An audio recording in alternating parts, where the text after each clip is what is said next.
আপনি সরকারের ৪ মাস এবং প্রত্যাশা, প্রাপ্তি এবং সরকারের চাপ সবগুলো বিষয়ই তুলে এনেছেন।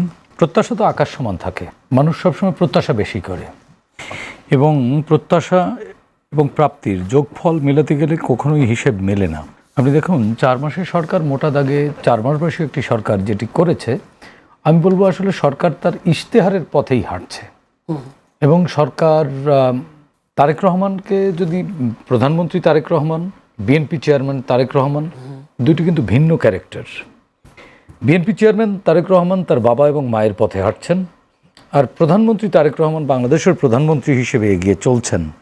সেই জায়গায় নির্বাচনকালীন ৩১ দফা বিএনপির রাষ্ট্র কাঠামো মেরামতের ৩১ দফা এবং নির্বাচনী ৯ দফা ইশতেহার, সেগুলোর মধ্যে মোটা দাগে যে জিনিসগুলো ছিল ওনারা শুরুতেই বলেছিলেন যে ফ্যামিলি কার্ডের মাধ্যমে প্রান্তিক যে জনগোষ্ঠী রয়েছে, নারী, বিশেষ করে নারীদেরকে এম্পাওয়ারমেন্ট, নারীর এম্পাওয়ারমেন্টটাকে উনি গুরুত্ব দিয়েছিলেন, সেটি নিয়ে উনি কাজ করছেন। এবং আমরা দেখছি যে ফ্যামিলি কার্ড প্রথম নখের কালি উঠবার আগেই ফ্যামিলি কার্ড দিয়েছেন এবং দ্রুত সময়ের মধ্যে আরও প্রায় ৪০ লাখের মতো, ৪০ বা ৪১ লাখ মানুষকে এই দেওয়ার কথা চিন্তা ভাবনা করছেন এবং চলতি বছরের মধ্যে। এবং এই বাজেটে আমরা দেখেছি ১৪,৫০০ কোটি টাকা বরাদ্দও রাখা হয়েছে ফ্যামিলি কার্ডের জন্য। এটিকে দুই ভাগে বিশ্লেষণ করা যায় যে দেখুন, মানুষকে আসলে খাবার দিয়ে স্বাবলম্বী করা যায় না, এটা ভিন্নভাবেও ওনাদেরকে স্বাবলম্বী করা যায়। যদি ওনাদেরকে কর্মমুখী করা যায়, কর্মমুখী করা যেত, তাহলেও স্বাবলম্বী করার একটা সুযোগ তৈরি হতো। এখানে ২৫০০ টাকা মাস গেলে একজন নারীর জন্য কতটা সহায়ক হবে, এই টাকা আদৌ জমবে কিনা, না চাল কিনে খেয়ে শেষ করে ফেলবে, প্রশ্ন আছে। কিন্তু দেখুন, আমরা তো এর আগে বয়স্ক ভাতার একটা বিষয় ছিল না, বিধবা ভাতা, বয়স্ক ভাতা ৬০০, ৬৫০ টাকা, এটা কিন্তু ওই যে মানুষটা ৬৫০ টাকা হাতে পায়, এই মানুষটার কাছে কিন্তু অনেক টাকা। আপনার আমার কাছে হয়তো এটা সামান্য টাকা। তেমনি এই যাদেরকে ফ্যামিলি কার্ডের আওতায় আনা হচ্ছে, এদের কাছে ২৫০০ টাকা মাস গেলে অনেক টাকা। এখন অনেকে বলেন এই টাকা না দিয়ে তাদেরকে যদি ইউটিলাইজ করা যেত। দেখুন, যে শ্রেণী এই কার্ড পাচ্ছে তারা আসলে ইউটিলাইজ হবার মতো শ্রেণী কিন্তু না। তারা এই ২৫০০ টাকায় দেখা যাবে তার ফ্যামিলিতে চাল, ডাল, তেল, নুনের যে একেবারেই যেটা বেসিক প্রয়োজন এবং সবচেয়ে গুরুত্বপূর্ণ জরুরি, সেই জিনিসটার কিন্তু এক ধরনের নিশ্চয়তা তৈরি হয়ে যায়। খাদ্যের নিরাপত্তা, যেটি ওই ফ্যামিলির যদি ছোট ফ্যামিলি ২-৩ সদস্যের হয়, এক ধরনের নিরাপত্তা তৈরি হয়। সুতরাং তিনি অন্য কাজে মোর কনসেন্ট্রেট হতে পারেন এবং তিনি প্রোডাক্টিভ হতে পারেন তার এরিনাতে। সেক্ষেত্রে সাইদ খান, ফ্যামিলি কার্ড, কৃষক কার্ড, আমরা জানি অনেকগুলো কার্ড, হেলথ কার্ড, এইসব বিষয়ে বেশি কি মনোযোগী দিচ্ছেন নাকি অন্যান্য কাজগুলো মনোযোগ দিচ্ছেন? সেই বিষয়গুলো নিয়ে আমি আসবো। সোশ্যাল সেফটি, আমি আর ১ মিনিট নষ্ট করব। Social safety important. এরপরে আপনি দেখুন, দীর্ঘদিন শ্রমবাজার, বেশ কিছু ফ্যাসিস্ট শেখ হাসিনার সময় অনেকগুলো শ্রমবাজার বন্ধ হয়ে গেছিল দুর্নীতির দায়, সিন্ডিকেটিংয়ের দায়, হিউম্যান ট্রাফিকিংয়ের দায়, সেগুলো খুলছে পর্যায়ক্রমে। আমাদের সাথে ভারতের যে কূটনৈতিক যে একটা সম্পর্ক, যে ভৃত্যসুলভ আচরণ আমাদের সাথে করতো, সেই জায়গা থেকে বেরিয়ে এসে বর্তমান সরকার কিন্তু চোখে চোখ রেখে ন্যায্যতার ভিত্তিতে সম্মান, একেবারে কি বলে, প্রতিবেশী রাষ্ট্র হিসেবে যে ন্যায্যতার যে হিস্যা, সেই জায়গাগুলো নিয়ে কাজ করছে। সেক্ষেত্রে ভারতের যে বক্তব্য, সেখানে বাংলাদেশে গ্রাহ্য করছে কিনা সে বিষয়টি, গ্রাহ্য করা না করা সেটা অ্যানাদার কেস। কিন্তু আমার কথা হচ্ছে যে আমি কিভাবে অ্যাড্রেস করছি, আমার সরকার কিভাবে অ্যাক্ট করছে, সেটা ইম্পর্টেন্ট। অতীতের সরকার তো ছিল নতজানু, স্বামী স্ত্রী সরকার ছিল, সেই জায়গা থেকে সরকার হয়ে ওঠা এরকম। সাইদ মোস্তাফিজ, আমি আসবো আপনার কাছে অন্যান্য বিষয় নিয়ে। সাইদ মোস্তাফিজ, বিএনপি চেয়ারম্যান যখন ছিলেন নির্বাচনের আগে, তিনি প্রতিশ্রুতি দিয়েছেন জনগণের ভোটে রাষ্ট্র ক্ষমতায় গেলে দুর্নীতি দমন ও আইনশৃঙ্খলা রক্ষায় কোনো কম্প্রোমাইজ করবে না বলে বিএনপি এরকম একটি প্রতিশ্রুতি তিনি দিয়েছেন। এখন বর্তমান বিএনপি ক্ষমতায়, কি দেখছেন আসলে আইনশৃঙ্খলা পরিস্থিতি, দুর্নীতি দমনের বিষয়গুলোতে? ধন্যবাদ আপনাকে, আমার বিজ্ঞ সমালোচক এবং যারা টিভির পর্দায় দেখছেন তাদেরকে শুভেচ্ছা জানাচ্ছি। দেখুন, বিএনপি সরকারের প্রায় ৪ মাস হয়ে গেছে এবং পজিটিভ নেগেটিভ অনেক দিকই আছে। তবে মোটা দাগে আমি আসলে ব্যর্থতার দায়টাই আসলে বেশি দেখি। কারণ আমি যদি সফলতা কিছুই দেখছেন না, সফলতা অবশ্যই আছে, আমি বলেছি তো পজিটিভ নেগেটিভ দুইটা দিকই আছে। যদি ৩ মাসে আপনি আমি যদি আইন শৃঙ্খলা পরিস্থিতি বলি, 3 মাসে হচ্ছে যে 915টা হত্যা, মানে যদি আপনি ডে কাউন্ট করেন একদিনে 10টা করে হত্যা হচ্ছে। তো এখন এটা যদি আপনারা আবার কম্পেয়ার করতে চান যে না অমুক আমলে তো তমুক হয়েছে, এটা আসলে আমার মনে হয় না যে করা উচিত হবে। আপনি যে সময়ে জনগণের প্রতি প্রতিশ্রুতিবদ্ধ হলেন, আপনার তার জানমালের নিরাপত্তার জায়গাটা নিশ্চয়তা দান করাটা আপনার দায়িত্ব। তো সেখানে আমি দেখেছি যে মোটা দাগে মানে স্পেশালি আমাদের স্বরাষ্ট্র মন্ত্রণালয় বা এর দায়িত্বরত যিনি আছেন মন্ত্রী সালাউদ্দিন আহমেদ, উনি পুরোপুরি আমি মনে করি ব্যর্থ, এবং ওনার যেসব বিষয়ে ইন্টারেস্ট সেই জায়গাগুলো বিভিন্ন জায়গা, ধরেন অমুক ব্যাংক দখল করা বা অমুক প্রতিষ্ঠান দখল করা, ওই জায়গায় তার ছেলেকে বসানো, ওই জায়গায় তার ভাতিজিকে বসানো। তো এই টাইপের একটা ইন্টারনাল একটা পাওয়ার ক্ল্যাশ, ইন্টারনাল একটা দখলদারিত্বের ক্ল্যাশের মধ্যে আরও অন্য কোনো মন্ত্রী বা অন্য কোনো লোকজনের সাথে হয়তো বা তার এই জায়গাটা চলছে, কিন্তু তার যেই মেজর দায়িত্ব সেটা সে পালন করতে পারছে না। আমাদের যিনি প্রধানমন্ত্রী তারেক রহমান সাহেব, ওনাকে আমার ভালো লাগে এবং আমি মনে করি যে ওনার মধ্যে সে লিডারশিপটা আমরা দেখতে পেয়েছি বা জনগণ দেখতে পেয়েছে বলেই তো উনি প্রধানমন্ত্রী হয়েছেন। কিন্তু যেই প্রতিশ্রুতি আসলে তিনি দিয়েছিলেন বা যেই ভিশন বাংলাদেশের মানুষকে দেখিয়েছেন, আমার মনে হয় সেটার থেকে আস্তে আস্তে হয়তো কিছুটা মানে বিচ্যুত হচ্ছেন। কারণ শুধু কার্ড দিয়ে তো আসলে, মানে ভাইও বললেন যে যে জনগোষ্ঠীকে কার্ডের দেওয়া হচ্ছে, মানে এই সোশ্যাল সেফটি নেটের খাতের যে টাকাগুলো, এগুলো তো আওয়ামী লীগ আমলেও কিন্তু ধরেন ভিজিএফ কার্ড, তারপরে এরকম অনেকগুলা চ্যানেলে কিন্তু টাকাগুলো যেত, সেখানে আমরা দেখতে পেয়েছি কিন্তু সেখানেও দলীয়করণ করা হতো। অথবা আমি ধরেন কোন একটা গরিব যে আসলে পাওয়ার যোগ্য তাকে দিচ্ছি, সে তার বিনিময়ে আবার আমি একটা পার্সেন্টেজ নিচ্ছি, যে তুমি 1000 টাকা পাচ্ছ, আমাকে 500 টাকা দাও, বা তুমি তাহলে বিএনপি করতে হবে, তুমি এনসিপিতে ভোট দিচ্ছ, তাহলে তুমি কিন্তু পাবা না। তো এইরকম কিন্তু আবার কার্ডের প্রলোভন দেখিয়ে ধর্ষণ বা এরকম নিউজও কিন্তু আমরা দেখেছি, বা এরকম আরো অনেক ঘটনা আমরা দেখতে পাচ্ছি। তো এই বিষয়ে কিন্তু একটা বিতর্ক আছে। আবার ধরেন আজকে মৌলভীবাজারে তারেক রহমান সাহেব চা শ্রমিকদেরকে বলেছেন যে তারা আসলে এই ফ্যামিলি কার্ড পাবে, যেটা ভালো, মানে পজিটিভ, কারণ ওনাদের বর্তমানে মাসে পার ডে যে বেতনটা সেটা সম্ভবত 187 টাকা। তো আমি কিছুদিন আগেও সেখানে গিয়েছিলাম, সেই চা শ্রমিকদের সাথে কথাবার্তা বলেছি, এবং তাদের যে লাইফস্টাইল বা তারা যেভাবে আসলে সাফার করছে, কিছুদিন আগে ইন্টারিম গভর্নমেন্টের সময় সম্ভবত তারা একটা আন্দোলন করেছিল তাদের দৈনিক মজুরি বাড়ানোর জন্য। তো এখন তাদের দৈনিক মজুরি বাড়ানো বা তাদের সাথে আসলে কারা কানেক্টেড, মূলত তো আমি যেটা দেখি যে সেই চা শ্রমিকদের যারা যেই মালিকের আন্ডারে কাজ করছে, সেই চা বাগানের মালিক বা যে কোম্পানি, তারাই তো মূল লাভবান হচ্ছে। তো মূল দাবিটা ছিল কিন্তু সেই মালিকের জায়গা থেকে কিন্তু বেতন বাড়ানো। কিন্তু যখন আপনি কার্ডের থ্রুতে এদেরকে একটা 2500 টাকা দিচ্ছেন, পার ডে হিসাব করলে আমি যতটুকু দেখেছি 247 টাকা হিসেবে হচ্ছে, যদি আসলে তারা এই 2500 টাকার কার্ডটাও পায়। তো সেক্ষেত্রে কিন্তু যে ওই আগের 187 সাথে যদি ফ্যামিলি কার্ডটা অ্যাড অন করেন, তাহলে পার ডে হিসেবে আমি ওইটা অ্যাড করতে পারছি। তো সেক্ষেত্রে আপনি দেখেন এই যে চা মালিক যারা ছিলেন তাদের উপর কিন্তু প্রেশারটা কমে গেল, মানে তারা কিন্তু এখন ওই দায়বদ্ধতা নাই, বা তারা কিন্তু এইভাবেই বলবে যে গভর্নমেন্ট থেকে তোমাদের কিন্তু ফ্যাসিলিটি দিয়ে দিচ্ছি। রাদার আপনি দেখবেন এই যে বাজেটটা করা হলো সেখানে কিন্তু এটা বলতে চাচ্ছেন যে ফ্যামিলি কার্ড এদেরকে না দিয়ে বরং মালিকদেরকে চাপ দেওয়া উচিত ছিল, বিষয়টা এমন। ডেফিনেটলি মানে আমার কথা হচ্ছে যে আপনার যে বাজেটটা আপনারা তৈরি করছেন বা যেটা দেয়া হলো, সেখানে অনেক পজিটিভ দিক আছে, এটা নিয়ে আমি প্রশংসা করি, আবার অনেক নেগেটিভ দিক আছে। দেখেন এখানে যারা উচ্চবিত্ত শ্রেণী আছে, বড় বড় ব্যবসায়ী অলিগার্ড যারা আছে, তাদের উপর প্রেশারটা কমিয়ে আমি যেটা দেখেছি মধ্যবিত্ত এবং নিম্নবিত্তর প্রতি প্রেশার বাড়ানো হয়েছে। যেটা আপনি যদি দেখেন যে ট্যাক্স নির্ধারণ করা হয়েছে 35 থেকে 40 হাজার টাকা যারা বেতন পায়, তাদের কিন্তু অলমোস্ট 50% হচ্ছে যে ট্যাক্স দিতে হচ্ছে। রাদার হচ্ছে যে যারা 1 লাখ থেকে 2 লাখ টাকার উপরে বেতন পাচ্ছে, সেখানে কিন্তু সেটা 7%। তো এই যে একটা বৈষম্য, মানে আপনি কর সীমাবদ্ধতা বাড়িয়েছে, সীমা তো বাড়িয়েছে। হ্যাঁ 7% না, না কত 7% না তো 30% পর্যন্ত, এটা তো না 375,000 টাকা, মানে 9% থেকে 30%। না এটা হচ্ছে 7 to 30% পর্যন্ত। এটা হচ্ছে যে যাদের আয় আপনি কত বললেন 40,000 টাকা, হ্যাঁ 40,000 টাকা, তার সে 40,000 টাকা এটা তো ইয়ারলি যোগ করবেন আপনি 12 মাসে তার বেতন 4,80,000, তার কর সীমা তো হচ্ছে 7%। এটা তো 5 লাখ পর্যন্ত স্ল্যাব ভাগ করা হয়েছে। হ্যাঁ আপনি যেটা বললেন যে 30% চাপ বেড়েছে, সেটা কিন্তু হচ্ছে 10 লাখের উপরে মেবি।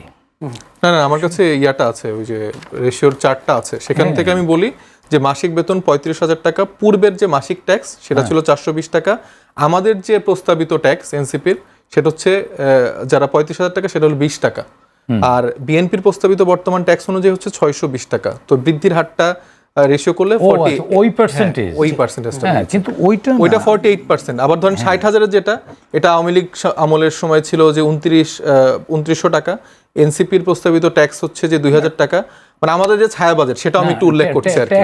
ট্যাক্স ফ্রি তো আবার বিএনপি পুরোটা বলে 75 পর্যন্ত তো ট্যাক্স, বিএনপির প্রস্তাবিত বর্তমান ট্যাক্স হচ্ছে 3500 টাকা, এটা 21%। আর যে 2 লাখের যে রেশিও সেখানে হচ্ছে যে স্ল্যাবটা, সেখানে বিএনপি হচ্ছে 34,300, সেটা হচ্ছে যে 9%। এটা আকার ভেদে আপনি যেটা বললেন সেটা তো বৃদ্ধি পাবে, বা কিন্তু রেশিওর জায়গাটা বলছে, আপনি যদি 35 থেকে 40,000 টাকার যে আয় করছে আর যারা হচ্ছে যে 1 লাখের উপর আয় করছে, তাদের মধ্যে তো একটা মানে একটা বড় পার্থক্য আমরা দেখতে পাচ্ছি। এবং সুবিধার ক্ষেত্রে যদি আপনি দেখেন, আপনি যদি বাজেট পর্যালোচনা করেন, তারাই আগেও সুবিধা পেয়ে আসছে, এখনও সুবিধা পেয়ে আসছে। তো আমি মনে করি যে আমাদের যারা মধ্যবিত্ত বা নিম্ন মধ্যবিত্ত বা যারা নিম্নবিত্ত, এই শ্রেণীটা তো আসলে ওইভাবে চাইতেও পারে না। আপনি একটা মধ্যবিত্ত যারা 30 থেকে 40,000 টাকা আয় করছে, সে আপনার কাছে ফ্যামিলি কার্ড আসলে চাইতেও পারবে না, বা অন্য কারো কাছে যেতেও পারবে না। তো আমার মনে হয় যে আমাদের জায়গা থেকে যারা আসলে গভর্নমেন্টে আছেন বা আমরা যারা কাজ করছি, এই মানুষগুলোর দিকটা আসলে দেখা উচিত। তো এই বাজেটটা আমি যেটা বলতে চাচ্ছি যে সরকার আসলে একটা শ্রেণী যারা একদম নিম্নবিত্ত তাদেরকে কিছু কার্ড দিচ্ছে, কিন্তু যে পলিসিগত জায়গা দিয়ে তাদেরকে অ্যাকোমোডেশন করার সুযোগ আছে সেইটা না করে রেদার আপনি এই জায়গাগুলো, এই খাতগুলো থেকে টাকা নিয়ে তাদেরকে ওইদিকে দিচ্ছেন। কিন্তু বাংলাদেশের মানে যে গুণগত পরিবর্তনের রাজনীতির কথা আমরা বলছিলাম, যে রাজনীতি দিয়ে আমরা মানুষের জীবনযাত্রার পরিবর্তনের কথাগুলো আসছে, সেটা 4 মাসে আসলে আমরা দেখতে পাইনি। এবং আমরা দেখতে পাচ্ছি একটা কার্ডের একটা পলিসির মধ্যে দিয়ে যাচ্ছে, এবং কিছু পিয়ার স্টান্ট আমরা দেখতে পাচ্ছি যে প্রধানমন্ত্রী খুবই আন্তরিক, সে হেঁটে যাচ্ছে, সেটা খাচ্ছে না, সে লাইট বন্ধ করে দিচ্ছে, বা এরকম কিছু পিয়ার স্টান্ট দেখতে পাচ্ছি, উইচ ইজ একদিক দিয়ে গুড, যে এটা অনেক ক্ষেত্রে অনেক সময় হয় নাই, কিন্তু এটা স্টান্টবাজি বলে আমরা মনে করি। স্টান্টবাজি। আমি একটু যেতে চাই সাইদ খান, নানা সমস্যা, সীমাবদ্ধতা আর মানুষের প্রত্যাশার অসম্ভব চাপ অনুভব করছেন বলে জানিয়েছেন প্রধানমন্ত্রী তারেক রহমান। এই চাপ সামলাতে তার সাথে তাল মিলাতে পারছেন না মনে হয় আপনার অন্যান্য মন্ত্রীরা, যেহেতু আপনি একটু করে বলছিলেন স্বরাষ্ট্রমন্ত্রীর কথা, এর আগে যদি আমরা বলি সড়ক মন্ত্রী, এর আগে পবিত্র ঈদ উল ফিতরে আমরা দেখেছি সেই আশা পূরণ করতে পারছে না, আকাঙ্ক্ষাটা জনগণের যে আকাঙ্ক্ষা সেটা পূরণ। তো সবচেয়ে আসলে প্রধানমন্ত্রী যেটা চাচ্ছেন দেশের মানুষের জন্য, জনগণকে জনকল্যাণমূলক কাজ করবার জন্য, সেক্ষেত্রে তাদের বা প্রধানমন্ত্রীর সাথে তাল মিলাতে পারছেন কি আর অন্যান্য মন্ত্রীরা? জি, যদি এক্ষেত্রে যে আমি যে স্বাস্থ্যমন্ত্রীর কথাও যদি আপনাকে বলি, আপনার কাছে মনে হচ্ছে তাল মিলাতে পারছে না, কিন্তু পারছে না বলি না, পারছেন কিনা তার মানে কনফিউজড আপনি, আপনার মধ্যে প্রশ্ন জন্ম নিচ্ছে যে আসলে প্রশ্ন জন্ম নিচ্ছে হচ্ছে না দেখেই সিটিজেন। তো সেটা খুবই স্বাভাবিক। এখন ওই যে বললাম না, প্রত্যাশা এবং প্রাপ্তি, এই দুইটা যখন মিলাতে যাবেন তখন কিন্তু আপনি কিছুটা হতাশ হবেন। জুলাই গণ অভ্যুত্থান পরবর্তী সময়ে আমাদের মধ্যে যে প্রত্যাশা জন্ম নিয়েছে, সেটা আসলে বাস্তবায়ন করতে গেলে 17 বছরের জাঁক দূর করে আপনাকে স্বস্তি এবং শান্তি দিতে এটা 2-4 মাসে সম্ভব না। আর এই সরকারের যে মন্ত্রী, প্রতিমন্ত্রী বা বিভিন্ন নেতারা যে বাক্য বিনিময় নিয়ে বা কথা বক্তৃতা নিয়ে আপনি যেটা বললেন, সেটি হচ্ছে, দেখুন, এই সংসদের ক্ষমতাসীন দল এবং বিরোধী দল গত 17 বছর তারা না পারছে রাজনীতি করতে, না পারছে বাড়িতে থাকতে। তারা সরকার চালানোর অভিজ্ঞতা, সচিবালয় চালানোর অভিজ্ঞতা, আমলাতন্ত্র নিয়ন্ত্রণ কেউ শিখতে পারছে? বিএনপি তো ছিল, বিএনপির কত শতাংশ ছিল, যেই পার্সেন্টেজটা ছিল, তারা কিন্তু অত ভুল করছে না, সিনিয়রদের অত ভুল হচ্ছে না, তরুণরাই ভুল করছে। এটা কিন্তু ভুল বলা যাবে না। স্বরাষ্ট্রমন্ত্রী তো অভিজ্ঞ। স্বরাষ্ট্রমন্ত্রী কি ভুল করছে? স্বরাষ্ট্রমন্ত্রী তো বললেন যে স্বরাষ্ট্রমন্ত্রী কি করছেন, উনি যে স্বরাষ্ট্র মন্ত্রণালয়ের যে কাজ, আইন শৃঙ্খলা পরিস্থিতিকে অনুকূল রাখা, জনগণকে নিরাপত্তা দেয়, সেটা দিকে তিনি কাজ করতে পারছেন না। অন্যান্য প্রসঙ্গ একটা জিনিস কি, স্বরাষ্ট্র মন্ত্রণালয়ের যে কাজ সেটি উনি করছেন, আর আমাদের মতো বিশ্বে, আমাদের মতো রাষ্ট্রে আইন শৃঙ্খলা পরিস্থিতি একেবারে শূন্যের কোঠায় নামাতে পারবেন আপনি? অপরাধ না, একদম না। পুলিশ দরকার নেই, পুলিশটা পরিচালনা করবে, তাহলে তো পুলিশও দরকার নাই। যদি অপরাধ না থাকে, পুলিশ দরকার আছে, তাহলে তো স্বরাষ্ট্র মন্ত্রণালয়ও দরকার নেই। অপরাধ ছিল দেখেই তো স্বরাষ্ট্র মন্ত্রণালয় আছে। অপরাধ বেশি হোক? অপরাধ বেশি না, আমি বলছি যে এটার মাত্রাটা কমছে কিনা আপনি দেখবেন। পুরো জিরো করতে পারবে না। আমেরিকাতে খুন হয় না, আমেরিকাতে ধর্ষণ হয় না, আমেরিকাতে মানে রোড অ্যাক্সিডেন্ট হয় না, সবই হয়, কিন্তু তারা নিয়ন্ত্রণ করতে পারছে, আমরা একটু স্লো পাচ্ছি। এর কারণ কি, আমাদের সিস্টেমটাই তো আসলে ধ্বংস করে দিয়েছে। টোটাল রাষ্ট্র কাঠামো বলতে কোনো কাঠামো আছে আমাদের? এখনো পর্যন্ত আমরা দেখছি যে ইন্টেরিয়াম গভর্নমেন্টের সময় থেকে রিকনস্ট্রাক্টের যে প্রক্রিয়া, সেই প্রক্রিয়া বা উদ্যোগগুলো আমরা দেখছি, কিন্তু এটি রাতারাতি সম্ভব না। আপনি দেখুন, পুলিশ বাহিনীতে যারা আছে সবাই কি মনে করেন এই সরকারকে সাপোর্ট করছে? ইউনূস সরকারকে সাপোর্ট করেছিল সবাই? এই পুলিশই তো মনে করেন রাতের অন্ধকারে বাক্স ভরে শেখ হাসিনাকে প্রধানমন্ত্রী বানিয়েছে। এদের মধ্যে কেউ কেউ, সবাই না, ঢালাও ভাবে বলছি না, কেউ কেউ করছে না। এই প্রশাসনের লোকরাই তো শেখ হাসিনাকে মনে করেন প্রধানমন্ত্রী বানানো নিশ্চিত করে দিয়েছে। আওয়ামী লীগকে দরকার হয়নি, রাজনীতি ধ্বংস করে দিয়েছিল, দিছে না? আমরা কি সবাইকে বিদায় করতে পেরেছি? যেহেতু আমরা সবাইকে বিদায় করতে ওভার দ্য নাইট পারছি না, আমরা কিন্তু কথার সময় বলছি যে এত দ্রুত এগুলোকে কেমনে বিদায় করব। তাহলে এত দ্রুত আমরা স্বাভাবিকতা প্রত্যাশা কেমনে করি? আমি জানি যে আমার শরীরে প্রয়োজন আছে, but I am taking the medicines, আমি সুস্থ হব, আমি ভালো হব এই প্রত্যাশায়। এখন আপনি যেভাবে বলছেন যে 4 মাসেও কেন পারলো না, 4 মাসেও খুন হচ্ছে, মোস্তাফিজ একটি যৌক্তিক কথা বলেছেন তিনি, কিন্তু আমার কাছে মনে হয় কি আরো একটু সময় দেওয়া উচিত।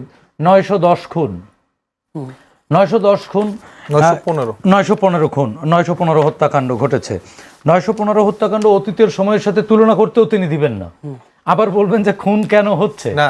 আমি একটু যদি অ্যাড করি, সেটা হচ্ছে যে আমি যেটা ইন্টারিম গভর্নমেন্টের সময় দেখেছি যে বিএনপির যারা আছেন বা তারা বলছেন যে সরকারটা মানে নির্বাচন দিয়ে দেন, সব সলিউশন বা এরকম সলিউশন।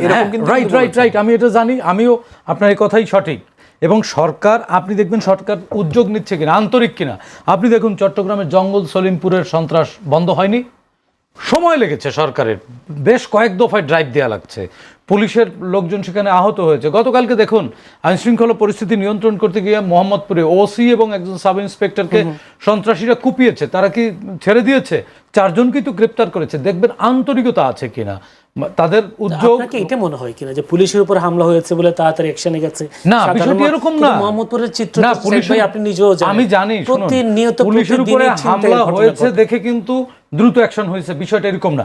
পুলিশ তাদেরকে ধরতে গেছে, ওই স্পটে তারা অ্যাটাক করেছে, তার মানে কিন্তু পুলিশ অ্যাকশনেই ছিল। এরপরে গেছে কিন্তু অভিযানে 5 জন আটক করেছেন। অভিযানে ওসি গেছে পরে, ইন্সপেক্টর যে প্রথমে যে আহত হয়েছে তিনি তো অপারেশনে গেছেন দেখেই তিনি আহত হয়েছেন, না গেলে কি থানায় এসে আহত হয়েছেন, থানায় বসে আহত হয়েছেন? হয় নাই। তারা ইনিশিয়েটিভ আছে কিনা সেটা দেখার বিষয়। হ্যাঁ, কমার রেশিওটা কম, কাঙ্ক্ষিত মাত্রায় আমরা নিয়ন্ত্রণ পাচ্ছি না। সেটাই আপনাকে প্রশ্ন করতে চেয়েছিলাম যে কৃষক কার্ড, ফ্যামিলি কার্ড যেভাবে একটা সফলতার দিকে যাচ্ছে প্রধানমন্ত্রী তারেক রহমানের নেতৃত্বে, সেই ক্ষেত্রে এই সফলতাটা কেন দেখছে না জনগণ? এটাই না, এই সফলতাটা দেখতে হলে সময় দিতে হবে না? আমার কথা শুনুন, আইনশৃঙ্খলা দেখুন, মাদকের বিরুদ্ধে আমরা যে সরকারের যে ইনিশিয়েটিভ দেখছি, আমি বলছি না যে কালকেই জিরো হয়ে যাবে। মাদক কিন্তু সরকারও একটি অধিদপ্তর গঠন করেছে, সেটি মাদকদ্রব্য নিয়ন্ত্রণ অধিদপ্তর। নির্মূল করা সম্ভব না ভাই, নির্মূল পৃথিবীতে কেউ করতে পারেনি, কেউ করতে পারবে না। তা যদি মনে করেন আজকে মোস্তাফিজদের সরকার হতো, তারাও পারতো না, কারণ এটি নির্মূল করা যায় না, এটি নিয়ন্ত্রণ করতে হয়, আইন শৃঙ্খলা পরিস্থিতি নিয়ন্ত্রণে রাখতে হয়। সরকারের আন্তরিকতা নিয়ে আপনি, আন্তরিকতা যদি ঘাটতি থাকে তখন প্রশ্ন করা যায়, কিন্তু আমি দেখছি আপাতত এটি ভালো আছে। কিন্তু আমি আরেকটু বলতে চাই, সেটি হচ্ছে যে সাইফ মুস্তাফিজ বললেন যে কার্ডের বিনিময়ে কেউ অনেক সময় অনেক বিএনপির নেতাদেরকে চাঁদা তুলতে দেখছি বা বাণিজ্য করতে দেখছি বা নেপোটিজম করতে দেখছি, আবার ধর্ষণের কথাও বললেন। দেখুন, আমাদের মানসিকতা পচে গেছে। জুলাই 24 আমাদের সামনে এসেছিল কেন?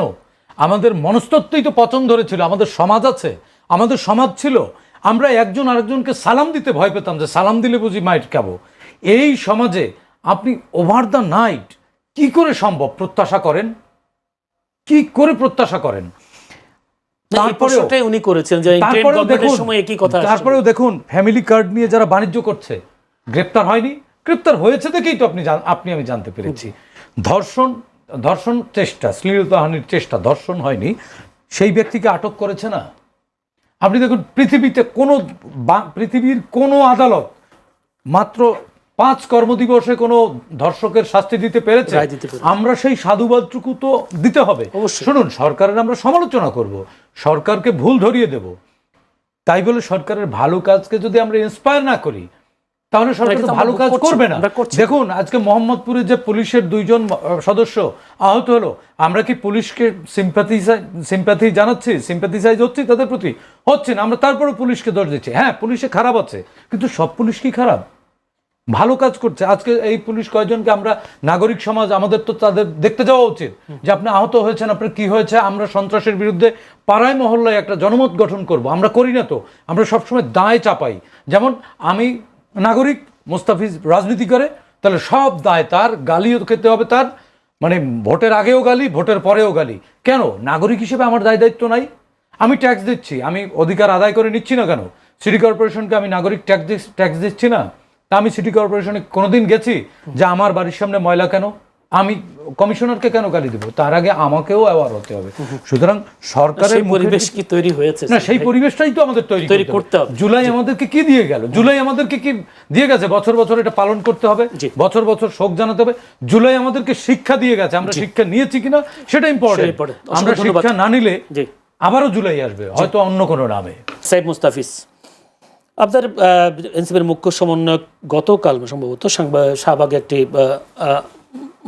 আন্দোলন, বা যদি বলে আন্দোলন হয়েছে, সেখানে তিনি নাসিরুদ্দিন পাটোয়ারি বলেছেন, তো প্রধানমন্ত্রী তারেক রহমানকে ইঙ্গিত করে বলেছে, আপনার যদি মুজিববাদী হওয়ার ইচ্ছা হয়, আপনি আওয়ামী লীগ থেকে বড় মুজিববাদী হতে পারবেন না। মুজিববাদের পথে হাঁটতে চাইলে কঠিন লড়াই হবে বলে হুঁশিয়ারি দিয়েছেন। সীমান্ত হত্যা পশিন বন্ধ করতে না পারলে পররাষ্ট্রমন্ত্রী স্বরাষ্ট্রমন্ত্রীকে নাকে খত দিয়ে পদত্যাগ করার দাবিও জানান তিনি। অন্যথায় পদত্যাগ করানো হবে বলে হুঁশিয়ারি দেন। আপনার কেন মনে হচ্ছে যে সরকার মুজিববাদী পথে হাঁটছেন? তার আগে আমি একটু ভাইয়ের কয়েকটা প্রশ্নের অ্যাড্রেস করে দিই। কাছে সময় কম। আচ্ছা, যেটা হচ্ছে যে যেই কথাগুলো আসছে, ধরেন যে হ্যাঁ ডেফিনেটলি রামিসের যেই রায়টা আসলো সেটা আমরা সবাই সাধুবাদ জানাই এবং খুব দ্রুত সময় আসছে, কিন্তু এই রায়গুলোর বাস্তবায়ন এবং আসিয়ার একটা ইনসিডেন্ট আমরা ইন্টিম গভর্নমেন্টের সময় মানে দেখেছি, এবং সেটার কিন্তু এখনও রায় বাস্তবায়ন হয়নি। তো এই রায় বাস্তবায়নগুলোর জন্য আমি মনে করি যে বর্তমান সরকার আরও দায়িত্বশীল হওয়া উচিত, এবং শুধুমাত্র যেই ইস্যুগুলো সোশ্যাল মিডিয়ায় আসছে, মেইন স্ট্রিমে আসছে, সেই ইস্যুগুলো দ্রুত সলভ হচ্ছে, কিন্তু আমরা কিন্তু জানি যে আরও হাজারটা ইস্যু কিন্তু তৈরি হচ্ছে। আমরা এগুলোরও যেরকম আমরা পজিটিভ দিক দিয়ে আমরা অ্যাপ্রিসিয়েট করি, আমরা ওইটাও বলবো যে আসলে 1%-এর জায়গায় আরও 99% ইস্যু আসছে, যেটা জাস্ট মেইন স্ট্রিম আসছে না দেখে তারা হয়তো দেখতে পাচ্ছে না। এছাড়া ধরেন যে এটা কিন্তু বিরোধী দলেরও দায়িত্ব তুলে আনা। হ্যাঁ ডেফিনেটলি, আমরা তো সেটাই করছি, কিন্তু আবার সেটা করতে যে আবার অনেক সময় এটার প্রশ্নের সম্মুখীন, আপনারা শুধু বিরোধিতাই করে যাচ্ছেন কেন, আপনারা শুধু এইগুলোই নেগেটিভ ব্যাপারগুলোই কেন আনছেন? কিন্তু আমাদের কাজ তো আসলে বাংলাদেশের মানুষের জন্য কাজ করা, তাদের ব্যাপারগুলো আনা, এবং যে হত্যাগুলো বললো যে আসলে তাদের ইন্টেনশনটা আছে কিনা। আপনি যদি হত্যাকাণ্ডগুলোর ডেটাগুলো দেখেন, সেখানে আপনি দেখবেন বিএনপির অন্তর্কোণ দলে একটা বড় রেশিওতে মানুষ মারা গেছে। আবার দেখা যাচ্ছে বিএনপির দলে বিভিন্ন পোস্ট পদবিতে আছে, তারা ওপেনলি কোনো ব্যবসায়ীকে কুপিয়ে মারছে, খুন করছে। তো এই ঘটনাগুলো কিন্তু দলীয়ভাবেই কিন্তু উস্কানি দেওয়া হচ্ছে অথবা সাপোর্ট দেওয়া হচ্ছে, বা একরকম সাপোর্ট কিন্তু জায়গা না থাকলে তারা এই কাজগুলো ডে বাই ডে করতে পারে না। কিন্তু এখানে তাদেরকে গ্রেপ্তারও করছে, দল থেকে বহিষ্কারও করছে। সর্বশেষ গাজীপুরে গত পরশুদিন কিন্তু একজনকে বহিষ্কার করে তাকে গ্রেপ্তার করার জন্য দল থেকে এবং সরকার দুইভাবেই কিন্তু ইনিশিয়েটিভ নিয়েছে। কিন্তু আমাদের কাছে যেটা মনে হয়েছে ভাই, যে সেটা নট গুড এনাফ, বা তাদেরকে যেই প্রক্রিয়াতে আসলে দলগত জায়গা থেকে নিয়ন্ত্রণ করা উচিত, বা বর্তমানে যেহেতু সরকারে আছে আরও দায়িত্বশীল, যেহেতু আমার দল সরকারে, তাহলে আমার আরো দায়িত্বশীল হওয়ার কথা। সেই ক্ষেত্রে আমরা মনে করেছি যে মানে হত্যা তো আসলে খুব মানে নর্মাল কিছু না, আমি যে বহিষ্কার করে দিলাম বা গ্রেফতার করে ফেললাম। তো এখানে তো দলেরও একটা বড় দায় থাকে। এছাড়া ধরেন যে মাদকের জায়গাটা, আমি যদি বলি যে মাদক চোরাচালান বা ওইগুলো কোন এরিয়াতে বেশি হয়, কক্সবাজার বা এই এরিয়া দিয়ে আমরা দেখতে পাচ্ছি যে বদি জামিন পেয়ে যাচ্ছে বা জামিন পাওয়ার পথে, বা তার যে সহযোগী এরা আবার নতুন করে মাথাচাড়া দিয়ে উঠতে পারছে। আমি ফেসবুকে ফলো করলাম যে তার যারা ছেলে মেয়ে এরা আবার নতুন করে আমি দেখছি যে আস্তে আস্তে বিভিন্ন রকম প্রচার প্রচারণা করছে। আমি জানি এটা স্বরাষ্ট্রমন্ত্রী আমাদের সালাউদ্দিন আহমেদের এরিয়া। তো তাদের কি কোনো, কারণ এটা তো হয়ে আসছে, মানে আপনি মানে প্রশাসনের সাহায্য ছাড়া মাদক বাংলাদেশে কিভাবে ঢুকবে? প্রশাসন মানে মাদক চোরাকারবারি তো এত শক্তিশালী হয়ে উঠে নাই। আমরা তো বদিকে দেখছি যে আওয়ামী লীগের এমপি হয়ে সে হচ্ছে যে কিভাবে আরো তার সাম্রাজ্য গড়ে তুলছে, এবং এটার সাথে সরকারের একদম উচ্চ পর্যায়ের লোকজনের কানেকশন থাকে, কারণ একটা বড় অঙ্কের টাকা এর মাধ্যমে আসে। তো আমি মনে করি যে এই 4 মাসে হয়তো বা সেই জায়গাটাও নেগোসিয়েশন করে হয়তো বা চেয়ার বদল করে এই জায়গাটা তৈরি করছে। আমি চাইবো যে বিএনপির সরকার পুরোপুরি মাদককে যেন নির্মূল করা হয়, সেই জায়গাটা জানি দ্রুত করে। এছাড়া আরো অনেকগুলা ইস্যু আসছে, সেটা না আপনার প্রশ্নটা প্রশ্ন আসে, সেটা হচ্ছে যে আপনাদের নাসিরউদ্দিন পাটোয়ারির যে বক্তব্য, হ্যাঁ মুজিববাদের যে কথা বা উনার যে বক্তব্য, এটা আমার মনে হয় যে উনার থেকে শোনাটাই ভালো, কারণ এটা তো আমাদের দলীয় পজিশনের জায়গা, বা এটা আমি বলবো না। তবে আমি আপনাকে একটু বলি, সবাই যখন ব্যক্তিগত বক্তব্য দেয়, আমি সবসময় দেখেছি, আওয়ামী লীগ সরকার বলেন, বিএনপি যারা আছে তারা, তাই যখনই কোনো কিছু বক্তব্য আসে তখন বলে এটা তার ব্যক্তিগত বক্তব্য। তাহলে এই ধরনের ব্যক্তিগত বক্তব্যগুলো দেওয়ার জন্য কি দলের পক্ষ থেকে কোনো ধরনের চার্জ করা হয় কিনা? হ্যাঁ, সেটা চার্জ করা হয়। আমাদের তো একটা নির্দিষ্ট ডেকোরাম বা আমাদের নির্দিষ্ট পার্টি লাইন কি, সেই ব্যাপারে তো আমি এখন এসে আমি কিন্তু বক্তব্য দেওয়ার সময় বলে নেই যে এটা দলীয় আমাদের চিন্তা। আবার আমার ব্যক্তিগত কোনো মতামত থাকলে সেটা আমি বলে নেই যে আমার এটা ব্যক্তিগত মত, যেটার দায়ভার আমি পার্টিকে দিতে পারবো না। তারপর আমি যেহেতু একটা দলকে ওন করি, একটা দলের দায়িত্বশীল পর্যায়ে আছে, আমার কথাগুলো আসলে দলীয়ভাবে কাউন্ট করা হয়। সেটাকে আমি বলছি, মানে আপনি যেই বক্তব্যটি উপস্থাপন করেছেন পুরোপুরি কি ইন্টেনশনে কি কতটুকু কি বলছে সেটা আমি নাসিরউদ্দিন ওনার মতো করে বলতে পারবো না। তবে আমি যতটুকু জিস্ট মনে করি সেটা হচ্ছে যে এই যে মানে বাংলাদেশে যেভাবে ভারত নতুন করে এই হাই কমিশনার নিয়োগ দেওয়ার পরে লাস্ট 53 ইয়ার্সে হচ্ছে যে এরকম কোনো পলিটিক্যাল কোনো নিয়োগ কিন্তু বাংলাদেশের ক্ষেত্রে হয়নি। তো আমরা এটা বুঝতে পারছি যে হাইলি প্ল্যান করে আসলে এই ত্রিবেদীকে আসলে এখানে অ্যাপয়েন্টেড করা হয়েছে, এবং তিনি আসার পরই তার বক্তব্য কিন্তু যথেষ্ট প্রবলেমেটিক ছিল। একটা মানে স্বাধীন একটা রাষ্ট্রে তিনি এসে বলতে পারেন না যে আমাদের বাতাস মাটি 160 মিলিয়ন জনগোষ্ঠীকে আমরা একসাথে এক কাতারে দেখবো বা এরকম সামথিং। এখানে বিএনপির কোনো দায় দেখেন কিনা? হ্যাঁ, বিএনপির দায়িত্ব অবশ্যই আছে যে তাদের পররাষ্ট্রনীতির জায়গা থেকে আরো স্ট্রং ভূমিকা পালন করতে হবে। কারণ তারা যদি মনে করে যে আওয়ামী লীগ যে কায়দায় আসলে বাংলাদেশ পরিচালনা করেছিল, অথবা আওয়ামী লীগ যে কায়দায় ক্ষমতায় 17 বছর ধরে টিকে ছিল, তাই টিকে থাকার পেছনে তো অবশ্যই ভারতের আশীর্বাদ সবসময় ছিল, এবং এখনো আছে দেখেই হাসিনা খুবই আরামায় এসে দিল্লিতে অবস্থান করছে। এই আওয়ামী লীগের চিটার বাটপার যেসব ছোটকা এইসব সন্ত্রাসী যেগুলো আছে, এগুলো কলকাতা বিভিন্ন রাস্তাঘাটে হচ্ছে যে এখন ফটকাবাজি করে বেড়াচ্ছে। তো তাদের আশীর্বাদ না থাকলে তো তার এই কাজগুলো করতে পারতো না। তো এখন বিএনপির জায়গা থেকে আমি মনে করি যে তাদের এই জায়গাটায় স্ট্রিক্ট হওয়া উচিত, মানে তাদের এই ভয়টা পাওয়া উচিত না। কারণ তার বোঝা উচিত যে বাংলাদেশের মানে 20 কোটি জনগণ, বাংলাদেশের বিরোধী দল, সবাই এই বাংলাদেশের প্রশ্নে এক, বাংলাদেশের সার্বভৌমত্বের প্রশ্নে এক। এখানে বিদেশি কোনো রাষ্ট্র আলাদা করে আমাদের অভ্যন্তরীণ বিষয়ে হস্তক্ষেপ করবে, অভ্যন্তরীণ রাজনৈতিক বিষয়ে হস্তক্ষেপ করবে, সেই জায়গাটা এখন নন নেগোশিয়েবল। এবং সেই জায়গা থেকে আমি মনে করি যে বিএনপির যদি কোনো ভিতরে কার্পণ্য থাকে সেটা থেকে বের হয়ে আসা উচিত, না হলে আসলে দিন শেষে আবার একটা আওয়ামী লীগ প্যাটার্নের একটা গভর্নমেন্টের দিকে আমরা। আমি সাইদ খান, আমি একটু তথ্য দেই। যদি বলি আন্তর্জাতিক মানবাধিকার সংস্থা হিউম্যান রাইটস ওয়াচ, তারা বলছেন ভারতীয় কর্তৃপক্ষ কর্তৃক বাংলাদেশ সীমান্তে কথিত পুশব্যাকের ঘটনায় তারা গভীর উদ্বেগ প্রকাশ করেছে, এবং তারা বলছে প্রায় 5000 মুসলিমকে পুশিন করেছে শুভেন্দু।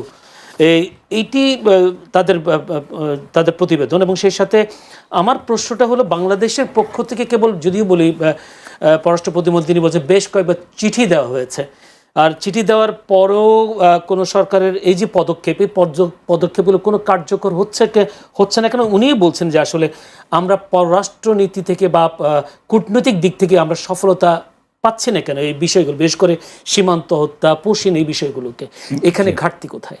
জি, আমি এই প্রসঙ্গে আসি। তার আগে আমার সহ-আলোচক সাইদ মোস্তাফিজ একটি বিষয় বললেন, সেই জায়গা থেকে একটু কথা বলি।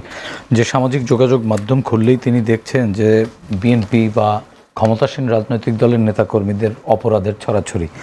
তো আমাদের এই যে সামাজিক যোগাযোগ মাধ্যম, এটি তো সামাজিক হয়ে ওঠেনি, এই জায়গায় তো সব অসামাজিক তথ্যের ছড়াছড়ি আমরা দেখছি। এবং রাজনৈতিক দলগুলো রাজপথ বাদ দিয়ে সামাজিক যোগাযোগ মাধ্যম নির্ভর রাজনীতি করছে।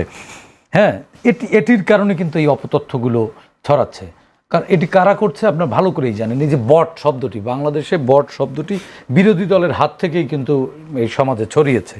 তারা হচ্ছে কি গোপনে, বিরোধী দলের আছে আর কারণে, আর বট এগুলো বাংলাদেশে যারা প্রকাশ্যে রাজনীতি করতে পারে না, যার পিতৃ পরিচয় দিয়ে রাজনীতি করতে পারে না, নিজের নাম প্রকাশ করতে পারে না, তারাই তো গুপ্ত এবং তারাই গোপনে কৌশল অবলম্বন করতে হয়। এটিকে অবশ্য কৌশল বলা যায় না, এটি অপকৌশল। এই অপকৌশল যারা প্রয়োগ করে তারাই তো বটের দিকে যায় প্রকাশ্যে। যেমন আমি আমার আইডি দিয়ে পোস্ট করতে পারি যে কোনো কিছু, বেনামে, ছদ্মনামে, অন্য নামে, পশু পাখির নামে, এগুলো দিয়ে আইডি যারা করে তারাই তো হচ্ছে গুপ্ত। তো সামাজিক যোগাযোগ মাধ্যম তো আমরা ব্যবহার করছি অসামাজিক কাজে, মানুষের চরিত্র হননে, ব্যক্তিগত আক্রমণের কাজে ব্যবহার করছি, অসামাজিক কাজে। এটি তো সামাজিক হয়ে ওঠেনি। যেই কারণে সামাজিক যোগাযোগ মাধ্যমে অপতথ্যের ছড়াছড়ি এবং এই নাসিরুদ্দিন পাটোয়ারিদের মতো রাজনীতিকদেরকে আমরা নেতা মনে করছি। এই মানুষটাকে আমার নেতাই মনে হয় না, এ কর্মী হবারও যোগ্যতা রাখে না। দেখুন, এই নাসিরুদ্দিন পাটোয়ারি প্রথমে করেছে ইসলামী ছাত্র শিবির। তিনি কিন্তু সে দাঁত কেলিয়ে কেলিয়ে একেবারে স্বীকার করেছেন তাকে শিবিরের ওই যে নারায়ণগঞ্জ থেকে যে এমপি হয়েছে সে তাকে ওত পরিয়েছিল। এরপরে গণসংহতি আন্দোলন মনে হয় কিছুদিন করেছিল, হ্যাঁ। তারপরে সেই জায়গা থেকে গেল এবি পার্টিতে, তারপর গেল এনসিপিতে। ভাই, তার বয়স কত? তার বয়স কত? কি জন্য দল পাল্টিয়েছে বলে মানে দল পাল্টাইছে বলতে কি, তার কোনো ফিক্স চরিত্র নাই, যার নিজের কোনো ফিক্স চরিত্র নাই। দেখুন, একেবারে গোড়া মৌলবাদী রাজনৈতিক দল যেটা জামাত, এর সংগঠন হচ্ছে শিবির, একেবারে মৌলবাদী সংগঠন, ধর্মভিত্তিক। সেই জায়গা থেকে সে গেল বাম গণসংহতি আন্দোলনে, এরপর থেকে আবার ফিরলো এবি পার্টিতে। কিছুটা মানে তারা বলে যে তারা ধর্মভিত্তিক রাজনৈতিক দল না, জামাতের রাজনীতি ভুলাতে, সেই জায়গা থেকে আবার এবি পার্টিতে ফিরলো। আপনার কি মনে হয় নাসিরুদ্দিন পাটোয়ারি বাংলাদেশের ইতিহাসে প্রথম যে দল পাল্টানো? না, এত অল্প সময়ে এত বহুমাত্রিক চরিত্র রাজনীতিতে আমরা দেখিনি। রাজনীতিতে দল পাল্টানো দোষের কিছু না, দল পাল্টাইতেই পারে, যে কোনো মানুষের গণতান্ত্রিক অধিকার। কিন্তু এই যে বাম, ডান এবং মধ্যমপন্থা, পরে এখন সর্বশেষ এনসিপিতে আসছে। আমি মনে করি এনসিপির যে সম্ভাবনা তৈরি হয়েছিল, আকাশ সমান সম্ভাবনা, আজকে জামাতের সাথে মিলে এনসিপির সংসদে যাওয়া লাগতো না, এনসিপির হাতে পায়ে ধরে জামাতের বা অন্য অনেকের রাজনীতি করতে হতো। সেই জায়গাগুলো নষ্ট করেছে। এনসিপি বিএনপির সাথে কথাবার্তা আমি এনসিপি কারোর সাথে সুযোগ দেয় নাই, সেই এনসিপি কার সাথে জোটে যাবে, কার সাথে জোটে যাবে না, এটা তার দলীয় সিদ্ধান্ত, তাদের ব্যাপার। কিন্তু আমার কাছে মনে হয় এনসিপির যে গ্রহণযোগ্যতা, যে উত্থান ছিল, সেই উত্থান একেবারে নষ্ট করার জন্য নাসিরুদ্দিন পাটোয়ারিদের মতো দুই একটা চরিত্রই এদেরকে ধ্বংস করেছে। আমার মনে হয় কি, এই এনসিপিকে বেড়ে উঠতে না দেওয়ার জন্য জামাতের ফান্ডিংয়ে নাসিরুদ্দিন পাটোয়ারিরা এইসব বক করছে। দেখুন, আমাদের রাজনীতিতে এই মুহূর্তে একজন ইনু নাই, একজন হাসান মাহমুদ নাই, এরপরে এরকম টাকলা মুরাদ নামের ক্যারেক্টারগুলো নাই। তো এই সব ক্যারেক্টারগুলো কিন্তু সে ফুলফিল করছে। তার মানে কি জানেন, এটা রাজনীতিকে নষ্ট করছে। একটা জুলাই গণ অভ্যুত্থানের পরে একটা ভালো রাজনীতি আসবে, মানে শালীন রাজনীতি থাকবে। সেই জায়গায় এই নাসিরুদ্দিন পাটোয়ারিদের মতো লোক রাজনীতির গালাগালির সংস্কৃতি আবারও মানে সে রাজনীতিতে ইন্ডোর্স করলো। এটি অবশ্যই রাজনীতির জন্য ভালো না। আপনি যেটি বললেন যেটা প্রশ্ন করেছিলাম পুশিন নিয়ে, যা আমাদের কূটনৈতিকভাবে আমাদের সরকার সফল হচ্ছে না কেন, ব্যর্থও তো হচ্ছে না। হ্যাঁ, ধরে নিতে পারেন পুশিন বন্ধ হয়নি, পুশিন থামেনি। কিভাবে সফল হলো যে প্রধানমন্ত্রী? আমি কিন্তু সফল বলিনি, উপদেশটাকে আমি কিন্তু সফল হয়েছে, ব্যর্থ হয়েছে থেকে পাঠিয়ে দেওয়া হলো। সফল হয়নি, কিন্তু ব্যর্থও তো হয়নি, চেষ্টা তো আছে। আপনি খেলা শেষ না হওয়া পর্যন্ত তো আপনি বলতে পারেন না যে এক দল জিতে গেল, এক দল হেরে গেল। যেহেতু এই বিষয়টা নিয়ে দুই পক্ষের মানে পররাষ্ট্র মন্ত্রণালয় এক ধরনের আলোচনার মধ্যে আছে, চিঠি চালাচালিও কিন্তু দতিয়ালি আলোচনার মধ্যে আছে, হয়তো এটা থামছে না। ইন্ডিয়া তো আমাদেরকে ভৃত্যের চোখে দেখে, এটি তো সেই শেখ মুজিব শুরু করে গেছে, সর্বশেষ তার কন্যা শেখ হাসিনা এই দেশটাকেই ভারতের কোলে তুলে দিয়েছিল। হ্যাঁ, আর ভারতের যে সরকারই আসুক না কেন, বাংলাদেশ নীতিতে তাদের কিন্তু তারা লেন্স চেঞ্জ করে না। সেই জায়গা থেকে ভারতের এই মানসিকতা, দাদাগিরি মানসিকতা চেঞ্জ হতেও তো কিছুটা সময় লাগবে। তারপরে দেখুন, এই মুহূর্তে সরকার, বিরোধী দল এবং রাজপথের যারা রাজনৈতিক দলগুলো আছে, তারা কিন্তু সবাই এই ইস্যুতে অন্তত একই সুরে কথা বলছে। কিন্তু সরকার কিন্তু এই জায়গায় যে বিরোধী দল বলছে তাহলে বিরোধী দলের এই শর্ত আমি মানি না বা এই কথা আমি বিরোধিতা করব, সেই জায়গায়ও নেই। সরকার কিন্তু খুবই আন্তরিক। দেখুন, সরকারের একজন মন্ত্রী পদমর্যাদার ব্যক্তি কিন্তু এক ধরনের প্রতিবাদ হতে পারে, তার কিছু দুর্বলতা থাকতেই পারে, সেটি সমালোচনা অবশ্যই করি, পরবর্তীতে যেন তিনি এই ধরনের ভুল না করেন। প্রতিবাদ তো তিনি জানিয়েছেন এবং পররাষ্ট্রমন্ত্রী কিন্তু এটি বলেছেন, যে পররাষ্ট্রমন্ত্রী বলেছেন যে ভারত এই পুশিন নিয়ে যেটা হচ্ছে, আমরা প্রয়োজন বোধে আন্তর্জাতিক পর্যায়ে মহলে যাব। এবং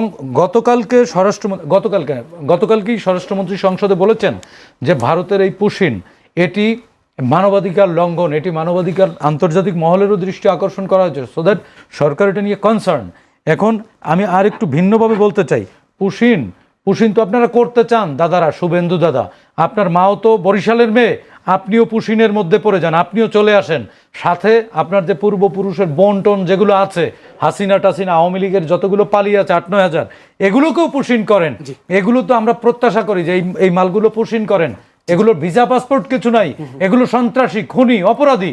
আপনি খুনিকে আশ্রয় দিচ্ছেন, আর চাষা ভূষা শ্রমিক এদেরকে পুশিন করছেন, যারা অনেক বছর ধরে আপনার দেশের বসবাস করছে, আপনার দেশের নাগরিক। এই মানবাধিকার লঙ্ঘন বন্ধ করুন, অপরাধীদেরকে পুশিন করুন। আপনারা সারা বিশ্বে নন্দিত হবেন, বাংলাদেশের মানুষ আপনাদেরকে ইতিবাচক দৃষ্টিতে দেখতে শিখবে। কথা ক্লিয়ার। আমি একটু জাস্ট জানতে চাই, আপনি বলেছেন যে অন্তঃকোন্দলে, সাইফ মোস্তফা বলছেন অন্তঃকোন্দলে বিএনপির নেতাকর্মীরা, অঙ্গসংগঠনের নেতাকর্মীরা বেশ নিহত হচ্ছেন। বিশেষ করে যদি বলি রাউজানের যে ঘটনা, একেবারে প্রকাশ্যে গুলি করে বের করে, যেমন সেই রাউজানের যারা সন্ত্রাসী, যারা তাদেরকে শনাক্ত করে, তারাও কিন্তু বিএনপির রাষ্ট্রীয় সাথে জড়িত। আমি একটা কথা বলি, আপনি বলছেন তাদেরকে বহিষ্কার করছে, করছে, কিন্তু তাদেরকে আশ্রয় প্রশ্রয় যারা দিচ্ছেন তারা কিন্তু আরো বড় লিডার। যেমন বলি যদি রায়হান গ্রুপ, যেটা রাউজানের, তিনি হচ্ছেন গিয়াসউদ্দিন কাদেরের অনুসারী, গিয়াসউদ্দিন কাদের চৌধুরীর অনুসারী। সেক্ষেত্রে আমি যেটা প্রথমেই বলেছেন, প্রধানমন্ত্রী তারেক রহমানের সাথে দলের নেতারাও সে তাল মিলাতে পারছে কিনা, যদি নাই পারে তাহলে এই ধরনের ঘটনাগুলো কেমন বন্ধ করবে? জি দেখুন, আসলে অপরাধীরা কিন্তু আসলে জামা বদলায়, ক্ষমতার বদলের সাথে সাথে তারা জামা বদলায়। আর সমুদ্রে তো আপনি ঢেউ থাকবেই, পুকুরে ঢেউ বন্ধ করা সম্ভব। বিএনপি একটা বড় রাজনৈতিক দল, আর এটা তো রেজিমেন্টেড কোনো পার্টি না, এটা একটা লিবারেল পার্টি, মধ্যমপন্থার রাজনৈতিক দল। এখানে যোগ দেওয়া খুবই সহজ। ধরুন এনসিপিও একটা মধ্যমপন্থী দল, এই জায়গায় কিন্তু শপথ দিতে হবে না। আমি চাইলে আমি কিন্তু এনসিপিতে যোগ দিতে পারি। এখন আমি সন্ত্রাসী না আমি পীর, এটি কি সাইফ মোস্তাফিজ জানে? আমার সাথে মেশেনি। যেহেতু গণতান্ত্রিক রাজনৈতিক দল, মধ্যমপন্থার রাজনৈতিক দল, আমার যোগ দেওয়ার সুযোগ আছে। আমি যোগ দিয়ে যদি অপরাধ করি, তখন যদি সাইফ মোস্তাফিজ বা এনসিপির নেতারা যদি এটাকে অ্যাড্রেস না করে, তখন সেটিকে ওই দলের ঘাড়ের উপরে বর্তাইতে পারেন। এখন ভাই আপনার কথা উত্তর পেয়েছি, কিন্তু আমার সন্তুষ্ট হতে পারিনি এই জন্য যে আওয়ামী লীগের সময়ও বলা হতো যে আপনারা কিসে সন্তুষ্ট হবেন সেটা তো আর আমি জানি না। বড় সংগঠন এইসব কিছু কাজ হয়ে থাকে। না না, আমি কিন্তু সেটা সমর্থন করছি না। একই যদি কথা, না না না, একই কথা বলছেন, আপনি কথা বোঝেননি। আমি বলছি যে দল যদি অ্যাড্রেস না করে, যে সন্ত্রাসী, তাকে যদি আশ্রয় প্রশ্রয় দেয়, আপনি যদি আশ্রয় প্রশ্রয় প্রমাণ দেখাইতে পারেন, তখন আপনি দলকে ধরতে পারেন, সরকারকে ধরতে পারেন। এটা তো আওয়ামী লীগ আমলেও ভাই এইভাবে আমার কথা শুনেন, বদির জামিন হয়ে গেছে, হয়ে যাচ্ছে, এখন এটা সাবজুডিস ম্যাটার। তো আমি বলতে পারি না জামিন হওয়ার আগ পর্যন্ত যে জামিন হওয়ার পথে না বিপথে তা আমি জানি না। কিন্তু আমার কথা হচ্ছে যে রাউজানের যে বিষয়টি বলছেন, রাউজানের এই হত্যার ঘটনাগুলো যতটা না রাজনৈতিক, তার চেয়ে পাহাড়ের মাটি কাটা, রাঙ্গামাটি পাহাড়ের গাছ চুরি এবং ওই জায়গায় বেশ কিছু নদীর বালুমহল দখল নিয়ে এই ঝামেলাগুলো হয়। এবং তারা বিভিন্ন সময় বিভিন্ন রাজনৈতিক দল, ক্ষমতাসীন রাজনৈতিক দলের ট্যাগ ব্যবহার করে। কিন্তু আপনি খোঁজ নিয়ে দেখেন এই রায়হানের দলে কোনো পদ আছে কিনা, অধিকাংশেরই কোনো পদ পদবি থাকে না। না, আশ্রয় প্রশ্রয় দিচ্ছে, এটা আমরা শুনছি, এর কোনো দালিলিক প্রমাণ আমাদের কাছে আছে। তারপরেও আমি বলছি, এই প্রোগ্রাম থেকে যদি এরকম আশ্রয় প্রশ্রয় দিয়ে থাকে, আমি মনে করি দলের শীর্ষ পর্যায় থেকে এবং সরকারের উচিত দ্রুত পদক্ষেপ নেওয়া। না হয় জল যেদিকেই গড়াক, ঘুরে ফিরে কিন্তু কর্তার উপরেই দায় বর্তাবে। অসংখ্য ধন্যবাদ। সাইফ মুস্তাফিজ, জামায়াতের এমপির একটি বক্তব্য বেশ ট্রল হচ্ছে। তিনি সংসদে বক্তব্য দিয়েছেন যে 1971 সালে তার পিতা শহীদ হয়েছেন বলে দাবি করেন এমপি হাফেজ আব্দুল মুন্তাকিম।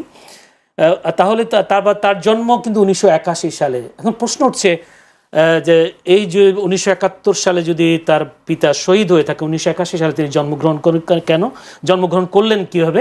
এই ট্রলটা হচ্ছে।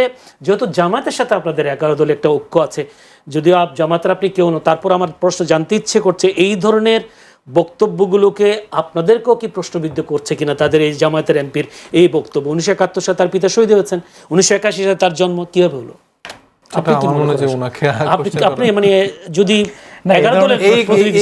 আমিও জানি না আসলে এটা কেন বলেছেন, এই কৌশলটা অবলম্বন করার কারণ না। জোট সঙ্গী হিসেবে অবশ্যই বিব্রত হই আমরা, কারণ আপনি আমাকে জিজ্ঞেস করতে পারেন। জাতীয় সংসদের মতো একটা জায়গায়, হ্যাঁ ডেফিনেটলি। এবং আমি তো এটা বলতে চাই, আমি যেরকম বললাম যে সরকার দল আমার কাছে মনে হয়েছে যে আসলে ফাংশনাল মানে ওইভাবে সফল হইতে পারেনি বা ব্যর্থ। এমন করে বিরোধী দলীয় আসলে চূড়ান্ত লেভেলের ব্যর্থই হয়েছে, ইনক্লুডিং মানে এনসিপি যতটুকু 6 জন এমপি যা করেছেন, বিরোধী দলীয় ব্যর্থ হলে সেখানে আপনারাও আছেন। হ্যাঁ সেটাই তো বলছি, মানে আমাদের জায়গা থেকে ধরেন যে 6 জন তরুণ এমপি যতটুকু যা করেছে, কিন্তু মেজরিটি জামাতের থেকে যারা ছিলেন মানে তাদেরকে আমি এক্সপেক্ট করেছিলাম হয়তো তারা আরো মোর মানে প্রো পিপল কাজগুলোর কথা বলবে বা সেভাবে বিরোধিতার জায়গার শুধু না মানে সেটা ধরিয়ে দেয় বা সেই জায়গায় যে শক্তিশালী একটা বিরোধী দল হিসেবে ফাংশন করা, রাদার আমার কাছে মনে হয়েছে একটা কারণটা কি আপনি কি আমি যদি জামায়াত আমিরের এই বক্তব্যটা বলি, ডাক্তার শফিকুর রহমান বলেছেন 16 জন আমাদের খুব গরম বিরোধী দল ভাববেন না, যৌক্তিক বিষয় উপেক্ষা হলেও ওয়াকআউটের সুযোগ থাকবে, তবে তা দীর্ঘস্থায়ী হবে না। তার মানে কি তারা কুসুম কুসুম বিরোধী দল হতে চাচ্ছে না? ওইটাই মানে কুসুম কুসুম বিরোধী দল হওয়ার তো আসলে ঠিক না, কারণ আপনি জনগণের ম্যান্ডেট নিয়ে নির্বাচিত হয়েছেন, জনগণের কথা বলেন, জনগণের জন্য কাজ করেন। এখন আপনাদের ইন্টেনশন যদি মনে করেন যে আমি একটু নেগোসিয়েশন করে থাকবো, এই অমুক কাটটাট বা এই ডিসি মহল বা এই এখানে এখানে বসানো একটু আমারও লোকজন বসবে, সেটা হলো সমস্যা। আপনি যেরকম ইসলামী ব্যাংকের ক্ষেত্রে যেরকম আপনি স্ট্রিক্ট ভূমিকা রাখছেন, আপনি যেরকম হাসপাতালের আদ্দিন হাসপাতালের ব্যাপারে স্ট্রিক্ট ভূমিকা রাখছেন, আমি মনে করি যে জনগণের ম্যান্ডেট পেয়ে আপনি যে সংসদে বসছেন, মহান সংসদে বসছেন, যে পবিত্র আমানত জনগণ আপনাকে দিয়েছে, আপনাদের উচিত আরো বেশি স্ট্রিক্টলি সেই দায়িত্বটা পালন করা। তো আমি মনে করি যে দুই জায়গা থেকে আসলে মানে আমি মনে করি বাংলাদেশের জনগণের একটা বড় লস হচ্ছে, কারণ সরকার দল বিরোধী দল দুইটা দলই আসলে সেভাবে আসলে ফাংশনাল হচ্ছে না এবং একটা কুসুম কুসুম জায়গা তৈরি হয়েছে। আরেকটা জায়গায় আমি উল্লেখ করতে চাই, হয়তো এটা অনেক সিলি মনে হতে পারে, তারপর আমি ওই এলজিআরডি প্রতিমন্ত্রী যিনি মীর শাহ আলম, মানে আজকে আরেকটা আমি একটু আগে একটা রিপোর্ট দেখলাম যে আগে তো আমরা জেনেছি তার পরিবারের নামে মানে তার 2 সন্তানের নামে 2টা সীমান্ত আর দিগন্ত, হ্যাঁ 2টা ইউনিয়ন করেছে, সীমান্ত আর দিগন্ত। আর আরেকটা ছিল হচ্ছে যে স্বর্ণগ্রাম ইউনিয়ন, সেটা হচ্ছে লন্ডন প্রবাসী ভাতিজি স্বর্ণার নামে হচ্ছে যে স্বর্ণগ্রাম করা হয়েছে। আর নিজের বংশ মীর অনুসারী মীরবাড়ি ইউনিয়ন করা হয়েছে। 4টা ইউনিয়ন তিনি নিজেদের নামে করেছেন, যেখানে আমরা দেখেছি যে আমাদের প্রধানমন্ত্রী তারেক রহমান সম্ভবত তার মানে বেগম খালেদা জিয়ার নামে হয়তো একটা প্রতিষ্ঠান করতে চেয়েছিল কেরানীগঞ্জে কোনো একটা, উনি এটা মানা করেছেন। তো আমরা দেখতে পাচ্ছি যে দলীয় প্রধানের থেকে এই জায়গাগুলোকে কোনোভাবেই উৎসাহিত করা হচ্ছে না, কিন্তু দলে যারা গুরুত্বপূর্ণ পদ বহন করছে, গুরুত্বপূর্ণ মন্ত্রণালয় বহন করছে, তারা এগুলো দেধাটসে করছে। এবং আওয়ামী লীগের সময়ও কিন্তু আমরা দেখিনি যে এইভাবে দলীয়করণ করা যেতে পারে, এইভাবে পারিবারিকরণ করা যেতে পারে, যেটা আমরা দেখলাম যে বিসিবিতে একদম পুরা মানে সবার যদি আমি 2 জন বা 3 জন বাদে আমি দেখলাম অলমোস্ট সবাই অমুকের ভাতিজি, অমুকের চাচা, অমুকের বা শালা বা ছেলেরা তো আছেই, সালাউদ্দিন আহমেদের ছেলে বলি। আপনি বিএনপি চেয়ে আওয়ামী লীগকে আরো বেশি ভালো, মানে এটা আমার বলতে খুব কষ্ট হচ্ছে, কারণ আমি আওয়ামী লীগকে কারোর সাথে কম্পেয়ার করতে চাই না, কিন্তু ধরেন যে আমি যদি শুধু বড় বড় প্রতিষ্ঠান বাদ দিলাম, আপনি প্রত্যেকটা জায়গায় প্রশাসক বসাইছেন, আপনি প্রত্যেকটা জায়গা দখল করছেন বা যেভাবে করছেন না কেন সেটা আমি এবং সিরিয়াসলি আপনাদের মানে বিএনপির যে 31 দফা, এটার 5টা দফা কিন্তু অলরেডি তারা ভায়োলেট করে ফেলছে। মানে যদি কাউন্ট করেন আপনি যদি দেখেন মানে তারা কি 31 দফা বাস্তবায়ন করে তাদের নিজেদের 5টা দফা তারা ভায়োলেট করে ফেলছে। এবং আওয়ামী লীগ সময় আমরা দেখতে পাইতাম যে বিসিবির পাপনকে বসাইছে, বাকিগুলা কিন্তু ওই রকম পলিটিক্যালি ফেস না, রিনাউন্ড ফেস না। কিন্তু আমরা এই বিএনপির সময় দেখে ফেললাম যে অলমোস্ট মানে 2 জন 3 জন বাদে সবাই হচ্ছে যে পলিটিক্যাল ফেস, সালাউদ্দিন আহমেদের ছেলে, এবং তাদের কোন কোন রোলে আছে মানে পারচেজ কমিটিতে, তারপরে ফিনান্সিয়াল কমিটিতে, মানে যেখানে টাকা আছে সেখানে আমার ছেলে মানে ওইটাও আমির খসরু মাহমুদের মধ্যে একটু আর ঈশান মধ্যে একটু পাল্লা, সালাউদ্দিনের মধ্যে পাল্লা, না আমার ছেলেটার এটা দিই, আমার ছেলে ওইটা দিই। তো এইভাবে তারা তো আরো প্রিভিলেজ, তার বাবা তো এমনিতেই মন্ত্রী, এত সময় কম, মানে এটা আসলে একদম নিম্নমানের ছোট লোকই আসলে রাজনীতি তারা উত্তরটা নিয়ে আসি। যদি যেভাবে বিএনপি দলীয়করণ আত্মীয়করণ করছে সেটা আওয়ামী লীগও করেনি, ওনার বক্তব্য আপনি কি বলবেন? আসলে জি, আসলে ঘটনা হচ্ছে যে ইন্টারিয়ামের সময় দেখেছি যে দলীয়করণ আত্মীয়করণ কাকে বলে, কত প্রকার কি কি। এখন ঘটনা হচ্ছে যে আপাতত বিসিবির যে কথা বললেন সাইফ মুস্তাফিজ, এখন যারা এখন সালাউদ্দিন আহমেদের ছেলে কি ক্রিকেট খেলতে পারবে না? সালাউদ্দিন আহমেদের ছেলে মনে করেন ক্রিকেট যদি ক্রিকেট খেলে তো ক্রিকেট দলের অধিনায়ক হতে পারবে না? এরকম কোনো কিছু লেখা আছে? যদি একই ফ্যামিলিতে 5 জন যোগ্য হয়, একসাথেই 5 জন পরীক্ষা দেয়, তো 1 থেকে 5 জন 5ম পর্যন্ত যদি তারা মেরিটের ভিত্তিতে হয়, আপনি কি বলবেন যে এক পরিবার থেকে 5 জন কেন হইলো 1 থেকে 5 এটা তো নিয়ে গেছে, বিষয়টি আমি এরকম না। মানে এই যে BCB যেটা বলছে এটা কি মেরিটের ভিত্তিতে না, আমি একটু না মেরিটের ভিত্তিতে কেন, এটা তো নির্বাচনের মাধ্যমে এসেছে। বলল যে আমাদের এই জুলাই কেন আসছিল বৈষম্যের বিরুদ্ধে, কারণ আমরা দেখেছি আগে কিভাবে দলীয়করণ করেছে, উল্টাপাল্টা লোক বসানো হয়েছে। সালাউদ্দিন আহমেদের ছেলে উনি কি কোনো ক্রিয়া সংগঠক কখনো ছিলেন? আমি তার বায়োতে আমি কিন্তু চেক করেছি, কখনো কোনো এই মোহামেডান ক্লাব, আহ্বানী ক্লাব বা কোনো জায়গায় আমি তাকে দেখিনি যে এজ এ সংগঠক হিসেবে ফাংশন করেছে। যারা ক্রিকেট রিলেটেড সংগঠক ছিলেন, যারা ক্রিকেট রিলেটেড কাজ করেছেন, তাদেরকে বাদ দিয়ে যদি আপনি বলেন যে এরা যোগ্য না, তাহলে আপনার একটু আগের যে কথা সেটার সাথে কিন্তু কন্ট্রাডিক্ট করবে না। কারণ কি, আমি শুনুন, বাংলাদেশের ক্লাবগুলো কিন্তু রাজনৈতিকভাবেই অনেক আগে থেকেই নিয়ন্ত্রিত।